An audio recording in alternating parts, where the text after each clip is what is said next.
भारतातील थेट विदेशी भांडवल, परकीय गुंतवणूक आणि सरकारचे परकीय भांडवलाबाबतचे धोरण हा घटक पाहत असताना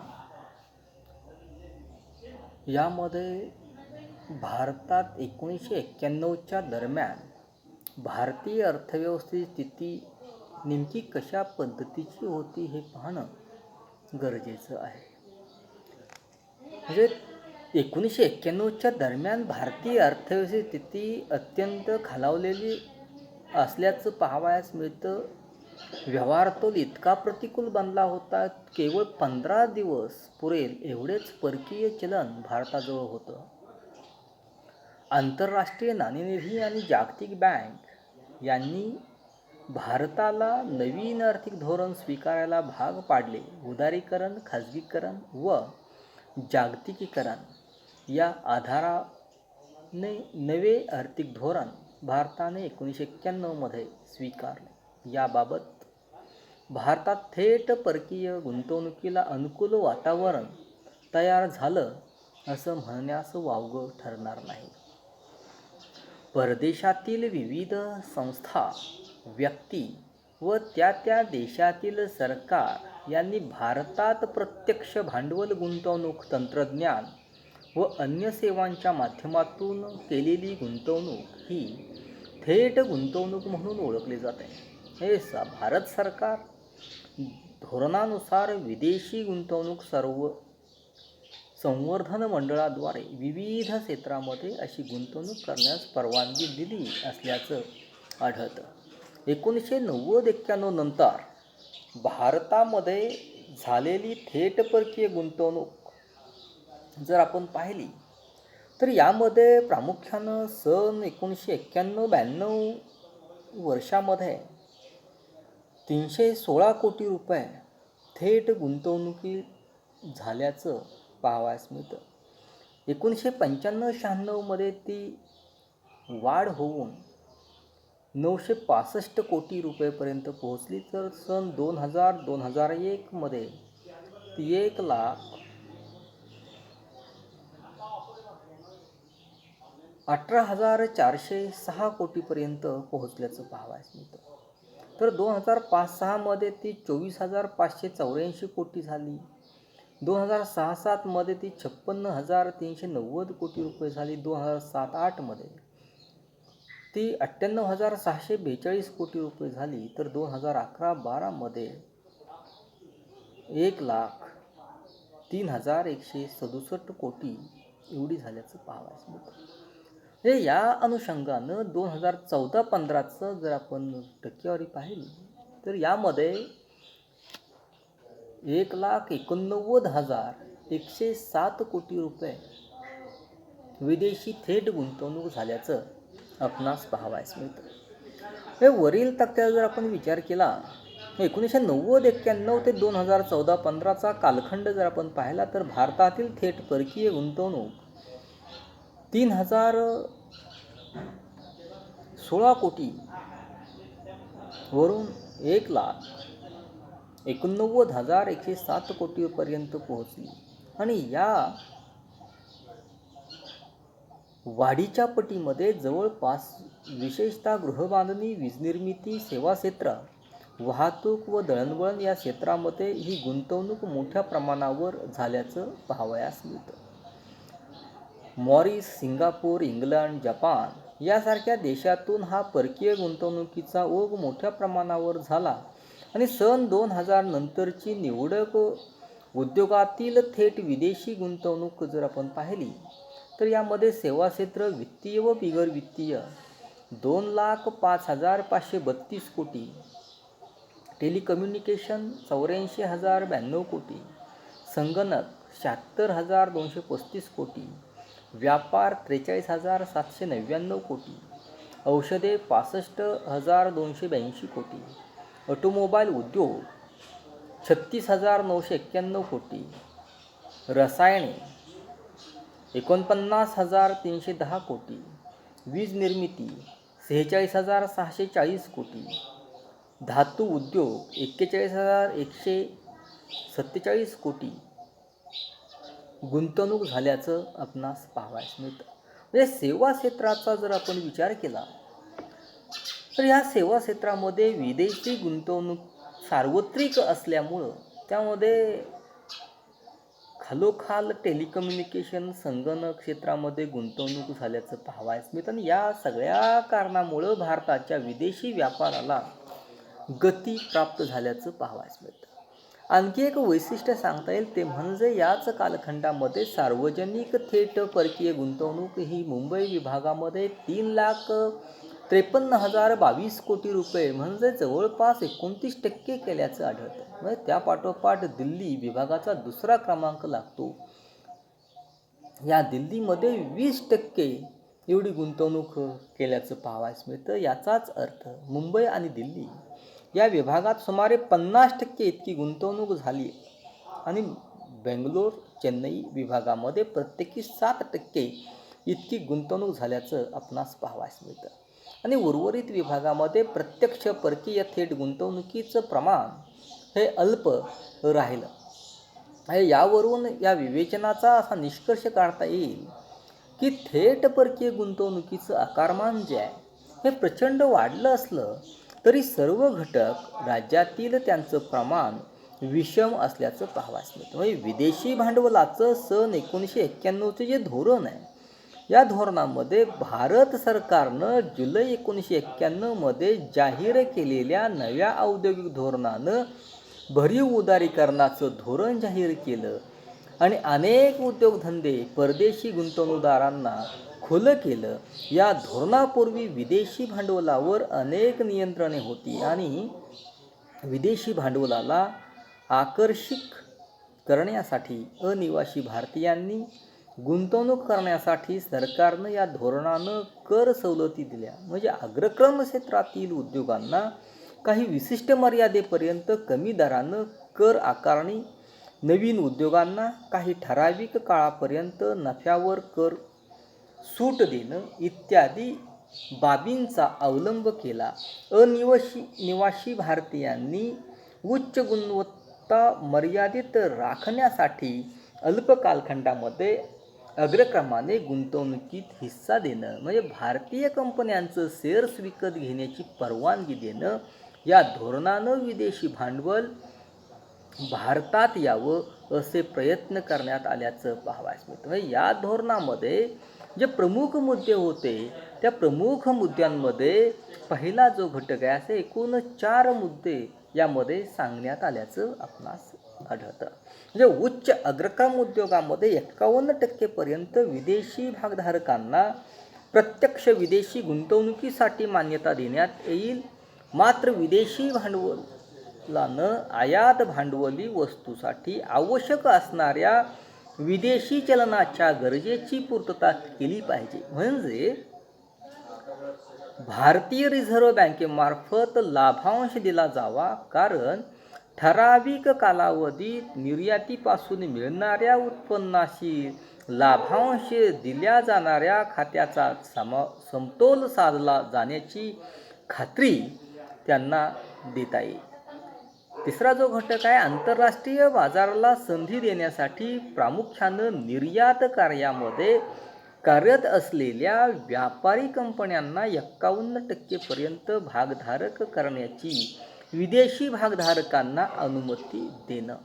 म्हणजे यामध्ये विदेशी तांत्रिक कराराअंतर्गत उच्च अग्रक्रम उद्योगांना 1 कोटी रुपयापर्यंत एकूण रक्कम देण्याची स्वयंचलित परवानगी देणं. म्हणजे 5% रॉयल्टी देशांतर्गत विक्रीसाठी आणि 8% निर्यातीसाठी मात्र कराराच्या तारखेपासून 10 वर्ष अथवा उत्पादनाला सुरुवात झाल्यापासून 7 वर्ष एकंदर विक्रीच्या एकूण देणं 8% देणं आवश्यक असतं.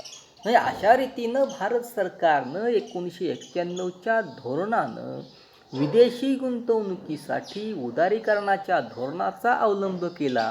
34 उद्योगामध्ये 51% विदेशी भांडवल गुंतवणुकीला मान्यता दिली आणि 1992-93 मध्ये स्वयंचलित मान्यतेखाली न येणाऱ्या प्रकल्पांना अर्ज प्रक्रिया सुरू करण्यासाठी विदेशी गुंतवणूक वाढ मंडळ स्थापन केल्याचं आपणास आढळतं.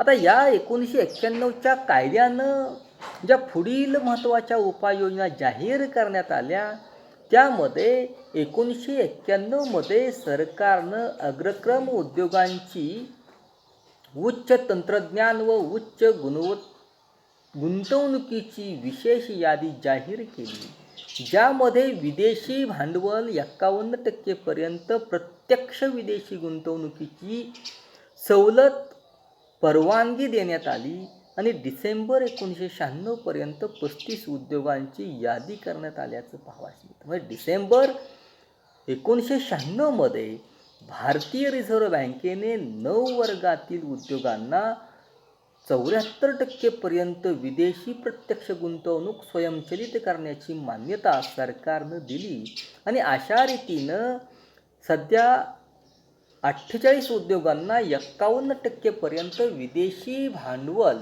गुंतवणुकीची स्वयंचलित मान्यता असल्याचं आपणास पाहावयास मिळतं. आणि यामध्ये भांडवली वस्तू व धातू उद्योग, अन्न प्रक्रिया, करमणुकीशी संबंधित इलेक्ट्रॉनिक उद्योग, सेवा क्षेत्र इत्यादी उद्योगांचा समावेश यामध्ये झाल्याचं पाहावयास मिळतं. म्हणजे हॉटेल वगळता इतर सेवा क्षेत्रातील उद्योगांविषयी सन 1991 पूर्वी विदेशी भागभांडवलांना सरकार उत्तेजन देत नव्हतं, पण 1991च्या धोरणानं आंतरराष्ट्रीय व्यापारी कंपन्यांना 51% पर्यंत विदेशी भागधारकांना आमंत्रित करण्यात आलं आणि हॉटेल व इतर पर्यटन निगडित क्षेत्रात 51% विदेशी भांडवलाचं स्वागत करण्यात आल्याचं आपणास आढळतं. निवडक क्षेत्राचा जर आपण विचार केला तर मोठ्या औद्योगिक व प्रत्यक्ष विदेशी गुंतवणुकीला मान्यता दिल्यानंतर विशेष अधिकार मंडळाची निर्मिती करून बोलणी करण्याचा अधिकार देण्यात आला, ज्या योगे भरीव गुंतवणूक आकर्षित होऊन उच्च तंत्रज्ञान व जागतिक बाजारपेठा प्राप्त होती. मग यातून विदेशी तंत्रज्ञान भाड्यानं देणं आणि ऐतिहासिक विकसित तंत्रज्ञानाची चाचणी घेऊन परदेशी मदतीसाठी प्रत्येक दाव्यासाठी सरकारकडून मान्यता घ्यावी लागेल आणि यामध्ये ती न टाळता येणाऱ्या विलंबाचा समावेश असेल. म्हणजेच यापुढं अशा कारणांसाठी सरकारी परवानगीची आवश्यकता भासणार नाही. म्हणजे भारतामध्ये विजेची समस्या मोठ्या प्रमाणावर असल्यामुळं यासाठी सरकारनं या धोरणानं देशात वित्तीय निर्मितीच्या क्षेत्रामध्ये 100% विदेशी भागधारकांच्या भागीदारीला अनुमती दिली आणि यातून या क्षेत्रात प्राप्त होणारा जो नफा आहे व इतर लाभ आहे तो 100% परदेशात नेण्याचे स्वातंत्र्य देण्यात आल्याचं आपणास आढळतं. म्हणजे विदेशी भागधारकांना विलंबानं विद्युत निर्मिती संयंत्र उभारण्यास मदत करण्याचं निश्चित केलं, कारण विलंबानं खर्च वाढत जातो. म्हणजे सन 1992-93 मध्ये उच्च अग्रक्रम उद्योगामध्ये भांडवल व उत्पादन परदेशामध्ये नेण्याच्या स्वातंत्र्यावर अनिवासी भारतीय आणि त्यांच्या मालकीच्या कंपन्यांना 100% पर्यंत भागभांडवल गुंतवणुकीची अनुमती देण्यात आली. म्हणजे निर्यातगृह असतील, व्यापारगृह असतील, तारांकित व्यापारगृह असतील, इस्पितळं असतील, आजारी उद्योग, हॉटेल्स, निर्याताभिमुख संस्था इत्यादींमध्ये अनिवासी भारतीयांना 100% पर्यंत भागभांडवल गुंतवण्याची परवानगी देण्यात आली. हे भारतीय रिझर्व्ह बँकेच्या अनुमतीशिवाय मूळच्या भारतीय विदेशी नागरिकांना भारतात घर मालमत्ता संपादन करण्याची संमती देण्यात येईल असं कायदा 1991 मध्ये करण्यात आल्याचं पाहावयास मिळतं. जे रिझर्व्ह बँकेने ठरवलेल्या किमतीनं विदेशी गुंतवणूकदारांना भारतीय कंपनीतील शेअर्समध्ये आपली गुंतवणूक काढून घेण्याची परवानगी देण्यात आली आणि 15 सप्टेंबर 1992 पासून स्टॉक एक्सचेंजमधील भाववाढीमध्ये गुंतवणूक काढून घेण्याची अशी अपगुंतवणूक परदेशामध्ये नेण्याचे स्वातंत्र्य देण्यात आल्याचं आपणास पाहायचं मिळतं. म्हणजे 9 जानेवारी 1993च्या कायद्यानं विदेशी विनिमय नियंत्रण कायद्याच्या तरतुदीचे उदारीकरण करण्यात आलं आणि त्यानुसार ज्या कंपन्या 40% अधिक विदेशी समभागात आहेत अशा कंपन्यांना भारतीयांच्या पूर्ण मालकीच्या कंपनीनं वागणूक देण्यात आल्याचं आढळतं. 14 मे 1992 पासून देशांतर्गत विक्रीसाठी विदेशी कंपन्यांना आपला ट्रेडमार्क व्यापाराची अनुमती देण्यात आल्याचं देखील आपणास पाहावयास मिळतं. म्हणजे नामांकित विदेशी संस्थात्मक गुंतवणूकदारांना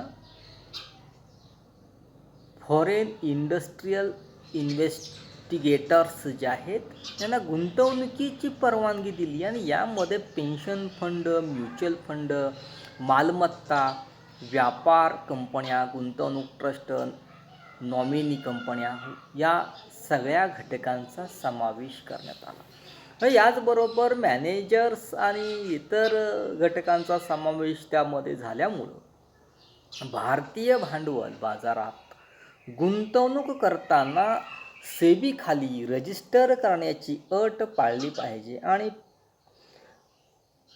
फेराखाली रिझर्व्ह बँकेची परवानगी घेतली पाहिजे. मात्र कोणत्याही विदेशी संस्थात्मक गुंतवणूकदारांना भारतीय प्राथमिक व दुय्यम बाजारामध्ये एकूण समभागापैकी 24%चा समभाग खरेदीची मर्यादा असणं गरजेचं आहे. ग्लोबल डिपॉझिट रिसिप्टद्वारे विदेशी गुंतवणूकदार भारतीय कंपन्यांमध्ये कोणत्याही मुदतबंद कालावधीमध्ये गुंतवणूक करू शकतात. या पावत्या कोणत्याही परदेशी स्टॉक एक्सचेंजमध्ये यादीत समाविष्ट करता येतील व कोणत्याही परिवर्तनीय विदेशी चलनात देय असतील असं एक अधिसूचना करण्यात आली. म्हणजे 28 फेब्रुवारी 1996 पासून अनिवासी व त्यांच्या मालकीच्या कंपन्या, व्यापारी बँका व सार्वजनिक व खाजगी क्षेत्रातील वित्तीय संस्थांच्या म्युच्युअल फंडाद्वारे चलन बाजारामध्ये परदेशी न नेण्याच्या शर्तीवर निधी गुंतवणुकीची परवानगी देण्यात आली. जानेवारी 1997मध्ये सरकारनं प्रथमच प्रत्यक्ष गुंतवणुकीविषयी काही मार्गदर्शक तत्त्वे जाहीर केली, ज्यायोगे स्वयंचलित मान्यता नसलेल्या क्षेत्रात त्वरेने विदेशी गुंतवणुकीला मान्यता मिळाली. पायाभूत सुविधा, निर्यात संभाव्यता, ग्रामीण क्षेत्रातील मोठ्या प्रमाणावर रोजगार संभाव्यता, उद्योग, शेती क्षेत्राशी संबंधित उद्योग, हॉस्पिटल, आरोग्याची काळजी व औषधे असे सामाजिक क्षेत्रातील प्रकल्प, तंत्रज्ञान, प्रतिष्ठापना व भांडवलाचा पुरवठा याविषयी योजना इत्यादी अग्रक्रम क्षेत्रातील योजनांना विदेशी प्रत्यक्ष गुंतवणुकीविषयी मार्गदर्शक तत्त्वांचा उल्लेख करण्यात आला.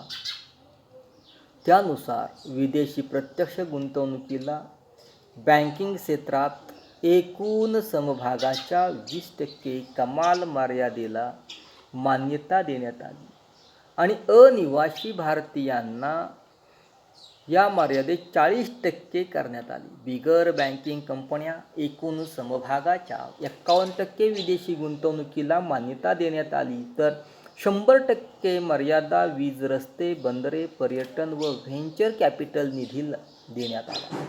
दळणवळणाच्या क्षेत्रामध्ये 49%, देशांतर्गत विमान वाहतुकीस 40%, पण अनिवासी भारतीयांना 100%, लघु उद्योगामध्ये 24%, औषध निर्मितीच्या उद्योगात 51%, पेट्रोलियम उद्योगामध्ये 100%, तसेच सोने, चांदी, रत्न व मौल्यवान दगड यांचा अपवाद वगळता इतर खनिज उद्योगामध्ये 50% विदेशी गुंतवणुकीला मान्यता मिळाल्याचं पाहावयास मिळतं. 13 एप्रिल 1992 मध्ये भारतानं बहुविध गुंतवणूक हमी एजंट करारावर सही केली आणि त्यानंतर ज्या योगे विदेशी गुंतवणूकदारचं रक्षण केलं जाईल अशी हमी यामध्ये देण्यात आल्याचं पाहावयास मिळतं.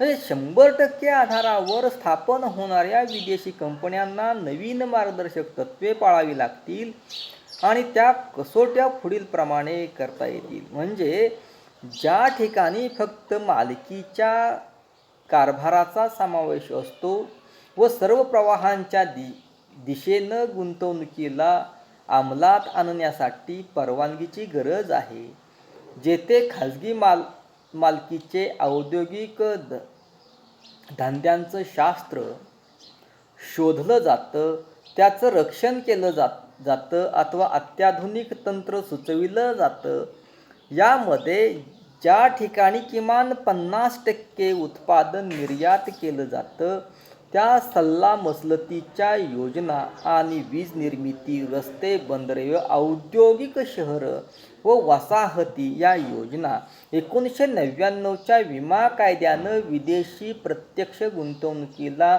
विमा क्षेत्रामध्ये 26% गुंतवणुकीला स्वयंचलित परवानगी दिल्याचं आढळतं.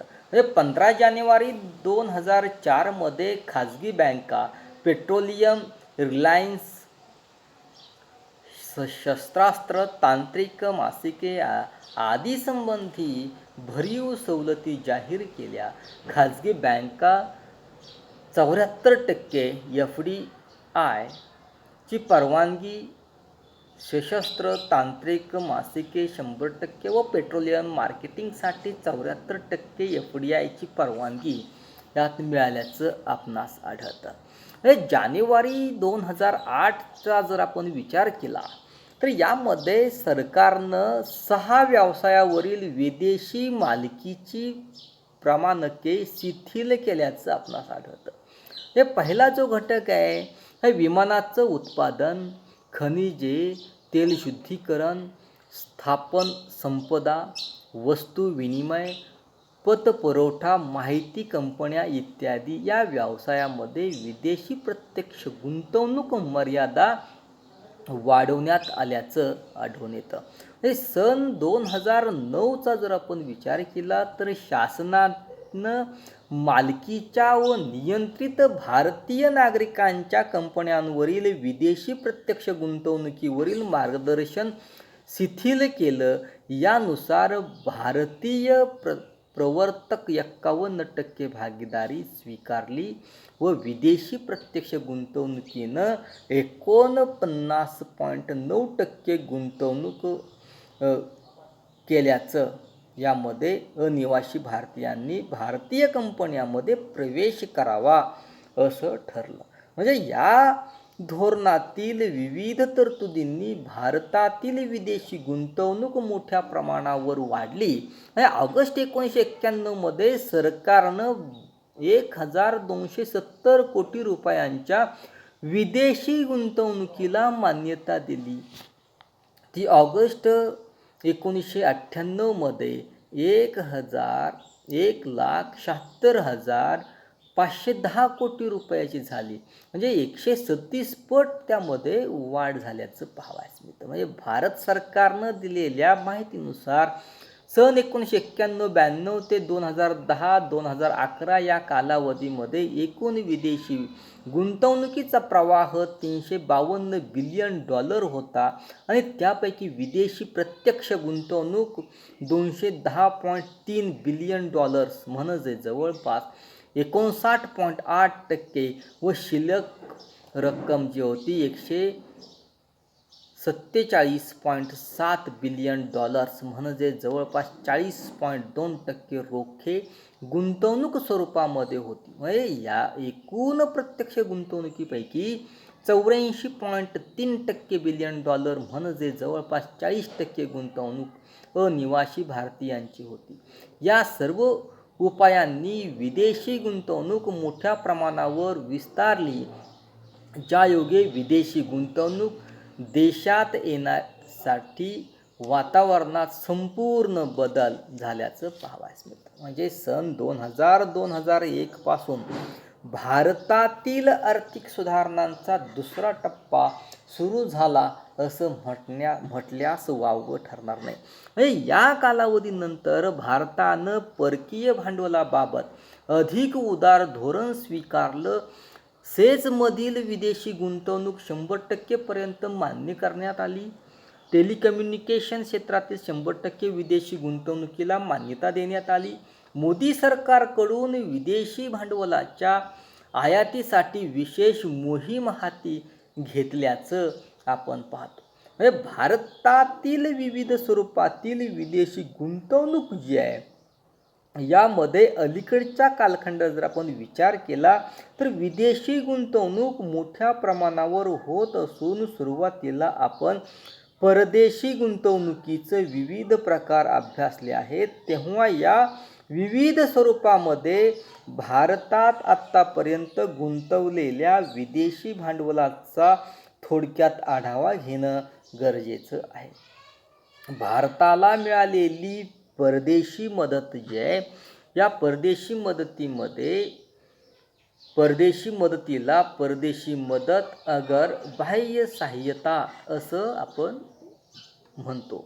1951च्या नियोजनानंतर भारतानं विकासाच्या हेतून मोठ्या प्रमाणावर विदेशी मदत मिळवली आणि विदेशी मदत प्राप्त करणारा भारत जगातील मोठा देश होता. हे भारतीय अर्थव्यवस्थेची विदेशी मदत शोषून घेण्याची क्षमता फार कमी असून सन 90, 91 ते 95, 96 या कालखंडामध्ये उपयोगाचं प्रमाण 83% झाल्याचं पाहावयास मिळतं. म्हणजे स्वगताबाबत 8व्या योजनेमध्ये विदेशी मदत 56.644 कोटी रुपये उपयोजित आणले, तर नव्या योजनेमध्ये सन 1997-98 ते 2001-02 या कालखंडात विदेशी मदत 71,201 कोटी रुपये उपयोगात आणली गेली.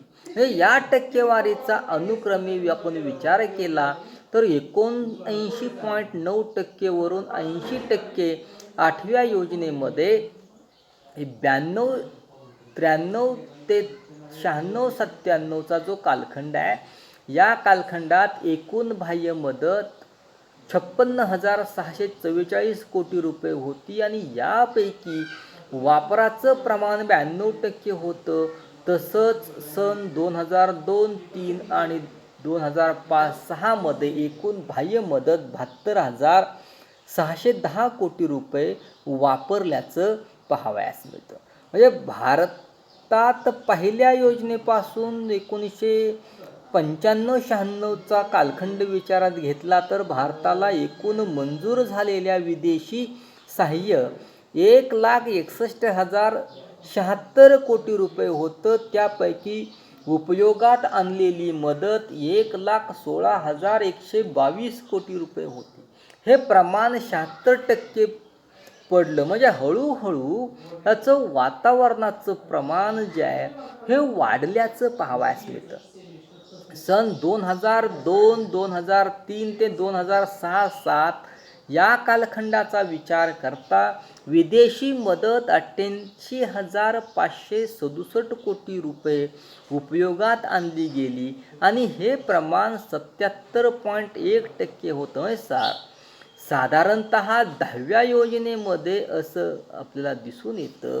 2007-08 ते 2010-2011 पर्यंत उपयोगात आणलेली विदेशी मदत एकूण 1,09,159 कोटी रुपये होती, ज्याचं प्रमाण सर्वसाधारणपणे 70% पर्यंत असल्याचं पाहावयास मिळतं. म्हणजे नियोजनाच्या पूर्व कालावधीचा जर आपण विचार केला तर यामध्ये 2008-9 पर्यंत एकूण अधिकृत विदेशी मदत 2,44,881 कोटी रुपये होती.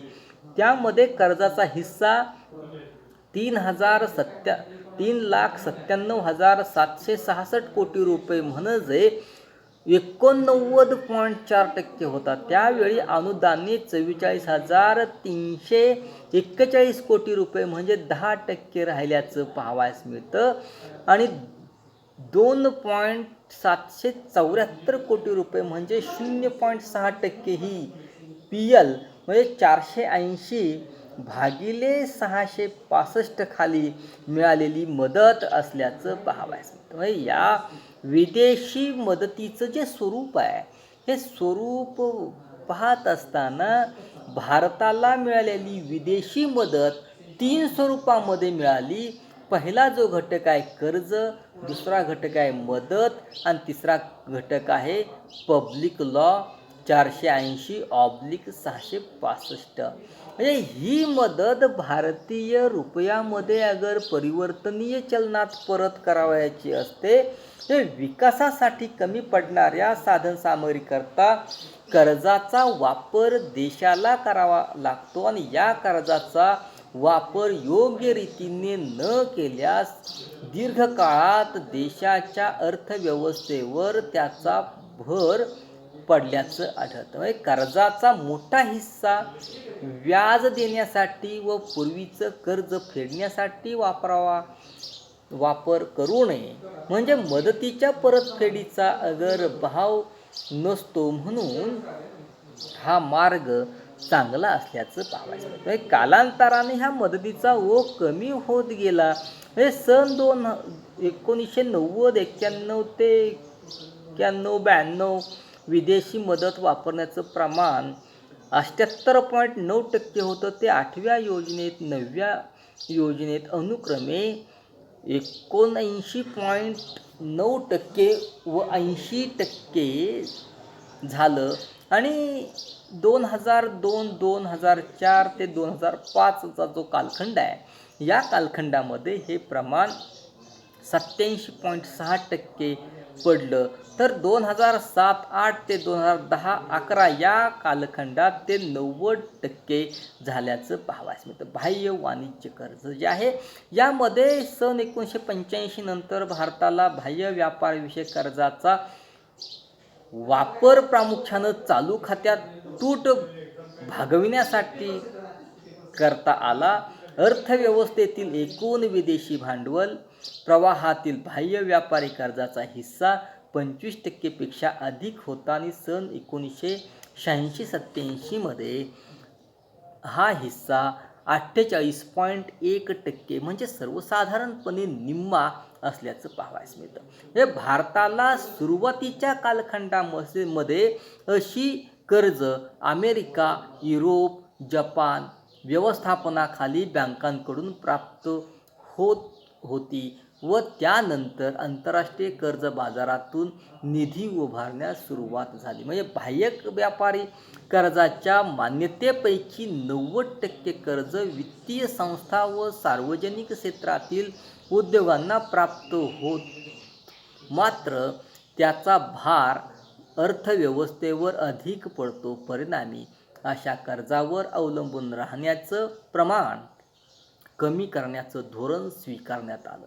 म्हणजे सन 1990-91 नंतरचा जर आपण कालखंड पाहिला तर त्याचं प्रमाण खूपच कमी झाल्याचं आढळतं.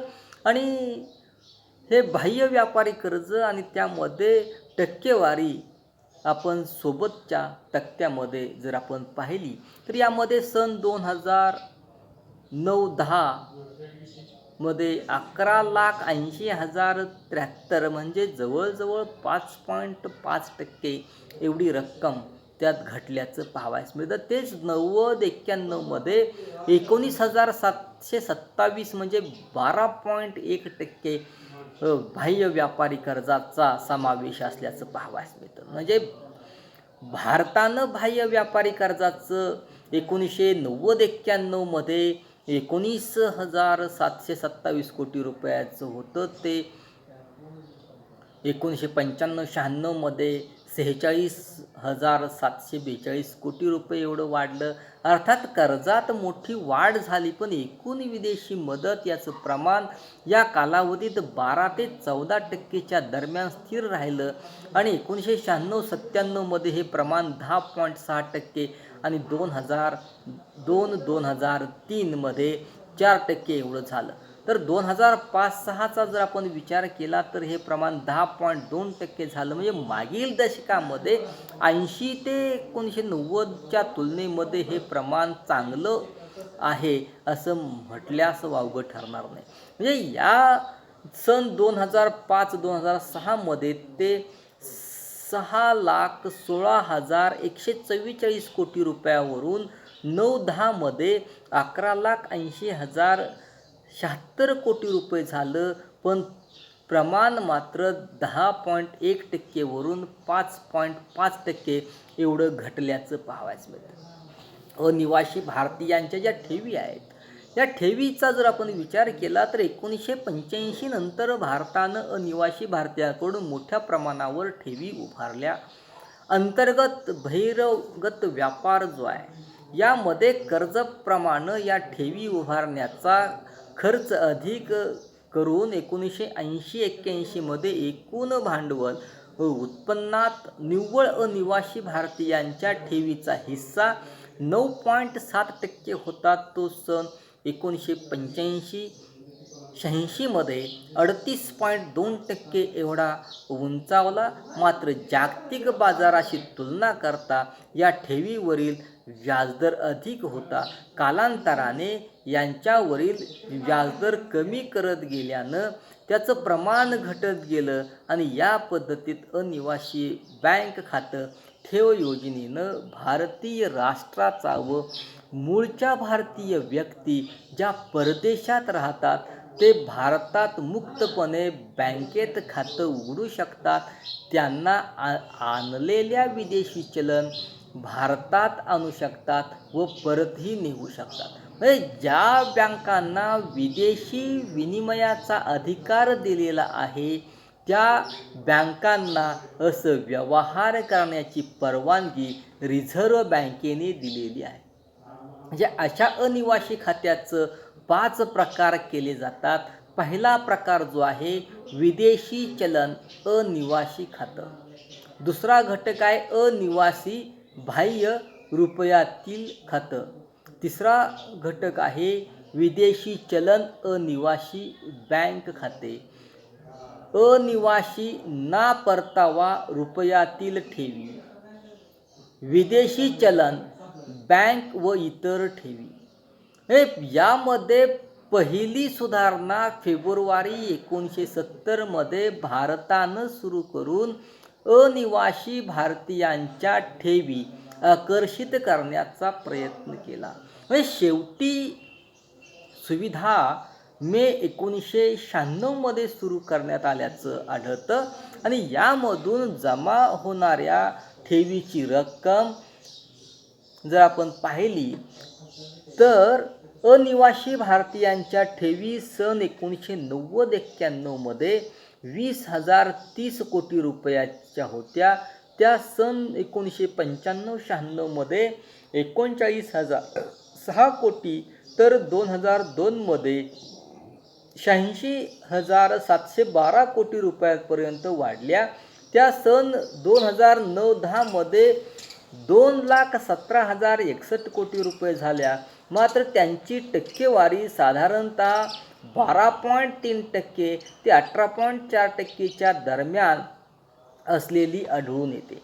या ठेवी भारतातील उच्च व्याजाच्या दराचा फायदा घेण्यासाठी देशात आल्या हे स्पष्ट आहे. कारण सामान्यतः विकसनशील देशातील व्याजाचे दर कमी करण्यासाठी अशा ठेवी देशाच्या अर्थव्यवस्थेला धोका निर्माण करू शकतात. कारण अनेक वेळा भीतीनं वा संशयानं या ठेवी देशातून काढून घेतल्या जातात.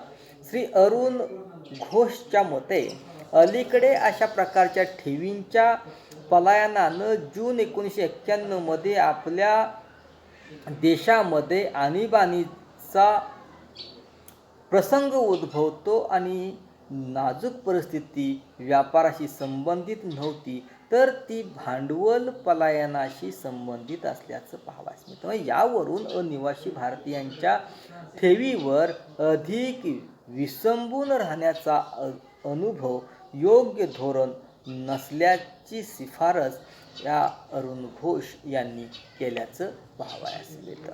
म्हणजे सन 1991मध्ये विदेशी गुंतवणुकीचा जो प्रवाह होता, हा नवीन औद्योगिक धोरण जाहीर झाल्यानंतर भारतात विदेशी भांडवलाचा प्रवाह वेगाने वाढला आणि हे आपणास प्रत्यक्ष गुंतवणूक, विदेशी अनुयाय, अनिवासी भारतीय हे जे घटक आहेत, हे घटक अभ्यासल्यानंतर लक्षात येईल. हे प्रत्यक्ष गुंतवणूक जे आहे, या प्रत्यक्ष गुंतवणुकीमध्ये भारतातील विदेशी प्रत्यक्ष गुंतवणूक वेगाने वाढत गेली आणि ती 1991-92मध्ये 129 दशलक्ष अमेरिकन डॉलर्स होती. ती पुढे 2000-2001मध्ये 4029 दशलक्ष डॉलर होती. 2010-2011मध्ये 27,024 दशलक्ष डॉलर होती. हे सन 1991-92 ते 2010-2011 अखेर भारतातील एकूण विदेशी प्रत्यक्ष गुंतवणूक 2,10,297 दशलक्ष डॉलर झाली. म्हणजे एकूण गुंतवणुकीत याचा हिस्सा 59.8% असल्याचं पाहावयास मिळतं. म्हणजे एकूण गुंतवणुकीचं 2 विभागामध्ये त्याचं विभाग पाडले जातात. विदेशी अनुयाय यामध्ये रिझर्व्ह बँकेच्या स्वयंचलित मार्गानं होणारी गुंतवणूक याचा समावेश होतो. म्हणजे सन 1991-92मध्ये प्रत्यक्ष गुंतवणूक 129 दशलक्ष डॉलरमध्ये या मार्गाचा हिस्सा 66 दशलक्ष डॉलरचा होता आणि हे प्रमाण 51% असल्याचं आढळतं. म्हणजे ही जी गुंतवणूक आहे, ह्या गुंतवणुकीमध्ये 2010-2011मध्ये 14,030 दशलक्ष डॉलर होती आणि ह्या गुंतवणुकीत 27,024 दशलक्ष डॉलरमध्ये हे प्रमाण साधारणतः 52% असल्याचं आढळतं.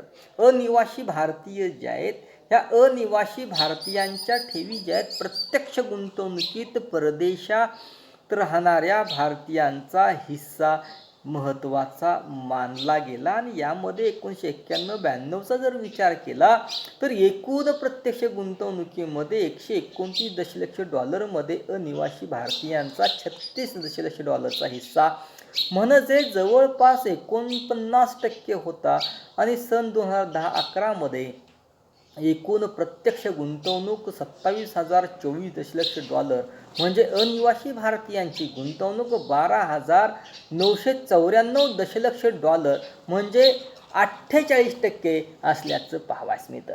हे दोन्ही गुंतवणुकीची टक्केवारी जर आपण काढली तर सन 2010-11 पासून 1991-92चं जे प्रमाण आपण बघितलं तर एकूण गुंतवणूक 1,25,987 दशलक्ष डॉलर होती. एकूण प्रत्यक्ष गुंतवणूक या काळात 2,10,297 होती. तर याच कालावधीमध्ये अनिवासी भारतीयांची गुंतवणूक 48,319 दशलक्ष डॉलर असल्याचं पाहावयास मिळतं. म्हणजे रोखे गुंतवणूक सन 1991-92मध्ये विदेशी भांडवल प्रवाहामध्ये रोखे गुंतवणूक फक्त 4 दशलक्ष डॉलर होती. म्हणजेच एकूण प्रत्यक्ष व रोखे गुंतवणूक 133 दशलक्ष डॉलर होती. त्यात रोखे गुंतवणुकीचा हिस्सा केवळ 3.8% होता. ती वाढून सन 2000-2001मध्ये 2,760 दशलक्ष डॉलर आणि सन 2010-11मध्ये 31,471 दशलक्ष डॉलर झाली.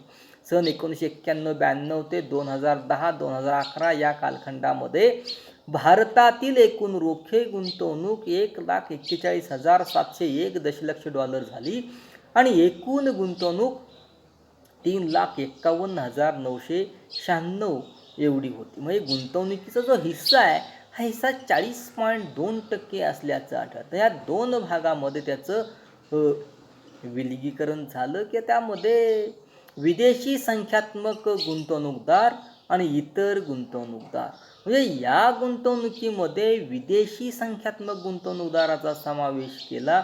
1991-92 मध्ये $4 दशलक्ष रोखे गुंतवणूक फक्त संख्यात्मक गुंतवणूकदारांचीच होती. ती सन 2001-2002 मध्ये $1,847 होती. 2010-2011 मध्ये ती $29,422 होती. याचाच अर्थ या वर्षात रोखे गुंतवणुकीमध्ये $31,471 या संख्यात्मक गुंतवणुकीचा हिस्सा 93% असल्याचं पाहायचं. रोखे गुंतवणुकीमध्ये विदेशी संख्यात्मक गुंतवणूकदारांचा महत्त्वाचा हिस्सा अधोरेखित झाल्याचं पाहायचं. इतर गुंतवणुकीमध्ये भारतीय कॉर्पोरेट ठेवीतील जागतिक ठेवी प्राप्त समुद्रपार निधी व इतर यांचा समावेश असतो. सन 1991-92 मध्ये यातून कोणतीही गुंतवणूक नव्हती. ती सन 2001-2002 मध्ये $916 तर सन 2010-11 मध्ये $2,049 होती. याचा अर्थ या वर्षाच्या एकूण $31,471 मध्ये या गुंतवणुकीचा हिस्सा केवळ 7% होता. दोन्ही गुंतवणूक विदेशी रोखे गुंतवणुकीमध्ये आणि दोन्ही गुंतवणुकीतून सन 1991-92 ते सन 2010-2011 अखेरचा जर आपण आकडा पाहिला तर $1,41,701 दशलक्ष एकूण गुंतवणुकीमध्ये तिचा हिस्सा 40.2% असल्याचं आढळतं. म्हणजे भारताचं बाह्य कर्ज जे आहे या बाह्य कर्जामध्ये भारत स्वतंत्र झाला त्यावेळी भारताला इंग्लंडकडून $1,733 कोटी येणं होतं. गेल्या वर्षी 51 वर्षानंतर सप्टेंबर 1998च्या अखेरीस भारतावर $4,05,004 कोटी कर्ज, विदेशी कर्ज असल्याचं पाहावयास मिळतं. म्हणजे या दरडोई $4,050 कर्ज असल्याचं आढळून येतं. म्हणजे देशातील आर्थिक स्थिती सुधारण्यासाठी या कर्जाची गरज भासली असे कर्ज जागतिक बँक, आंतरराष्ट्रीय वित्तीय संस्था, नाणेनिधी, आर्थिक सहकार व विकासाकरिता आंतरराष्ट्रीय करार व्यवस्थापन बँक इत्यादी विविध संस्थांकडून घेण्यात आले. या कर्जाचा तपशील जर आपण बघितला तर यामध्ये 1990-91 पासून 2009-2010 पर्यंतचा तपशील यामध्ये आपल्याला देता येईल. म्हणजे 31 मार्च 1991 मध्ये एकूण परकीय कर्ज $1,36,001 कोटी होतं. ते 2009-10 मध्ये $11,80,073 कोटी पर्यंत झालं. म्हणजे या स्थूल देशांतर्गत उत्पादनाचं जे प्रमाण आहे या स्थूल देशांतर्गत उत्पादनाच्या प्रमाणामध्ये अर्थव्यवस्थेची परकीय कर्ज सहन करण्याची कुवत जी होती ज्या अनेक घटकावर अवलंबून असते त्यापैकी स्थूल आंतरराष्ट्रीय उत्पादन ही एक घटक असतो. आणि सन 1980-81 मध्ये बाह्य कर्जाचं स्थूल देशांतर्गत उत्पादनाशी असणारं जे प्रमाण होतं 13.1% होतं. ते वाढत जाऊन 1991-92 मध्ये 38.7% झालं. त्यानंतर यामध्ये हळूहळू घट होऊ लागली. हे प्रमाण 1997-98 मध्ये 24.4% झालं आणि 2009-2010 मध्ये 18.9% झाल्याचं आढळतं. म्हणजे भारतीय अर्थव्यवस्थेच्या दृष्टीनं हे घटणारं प्रमाण निश्चितच चांगली बाब असल्याचं पाहावयास मिळतं। ऋण परिव्यय प्रमाण, आता कर्जावरील देय व्याज आणि कर्जाचा हप्ता यांना वार्षिक ऋण परिव्यय असं म्हटलं जातं। हे कर्जाची मुदत आणि व्याजाचा दर यावर हे परिव्यय अवलंबून असल्याचं आढळतं। सन 1991 मध्ये भारताच्या चालू खात्यावरील एकंदर जमा रकमेच्या 35.3% एवढी रक्कम वार्षिक ऋण परिव्ययासाठी द्यावी लागली। ते हळूहळू हे प्रमाण घटत जाऊन सन 2009-10 मध्ये फक्त 5.5% झालं आणि यातून 1990-91 मध्ये निर्यातीपासून प्राप्त होणाऱ्या एकंदर उत्पन्नापैकी 49.5% म्हणजे निम्म उत्पन्न ऋण परिव्ययासाठी द्यावं लागेल। म्हणजे निर्यातीच्या 50% परकीय चलन हे व्याज व कर्जाचा हप्ता देण्यासाठी खर्च करावे लागेल असं म्हटल्यास वावगं ठरणार नाही। म्हणजे सन 1995-96चा जर आपण विचार केला तर 1995-96 मध्ये हे प्रमाण 38.9% कमी झालं आणि हे घटणारं प्रमाण ही भारतीय अर्थव्यवस्थेसाठी चांगली गोष्ट असल्याचं पाहावयास मिळतं। या अनुषंगानं भारतातील परकीय